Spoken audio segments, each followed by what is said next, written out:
Path, আল্লাহ আপনি আমাদেরকে মধ্যম পন্থাটা দেখান, সঠিক রাস্তাটা দেখান, যে রাস্তায় আপনি দুনিয়াতে উঠে যাবেন আর হাঁটতে হাঁটতে দেখবেন এই রাস্তার শেষ মাথা ঢুকে গিয়েছে জান্নাতে।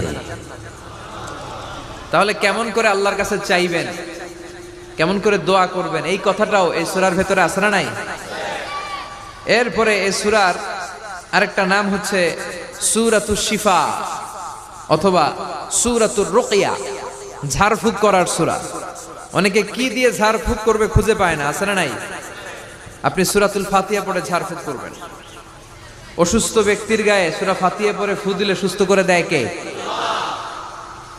রব্বুল আলামিন বলেন, وَنُنَزِّلُ مِنَ الْقُرْآنِ مَا هُوَ شِفَاءٌ وَرَحْمَةٌ لِّلْمُؤْمِنِينَ وَلَا يَزِيدُ الظَّالِمِينَ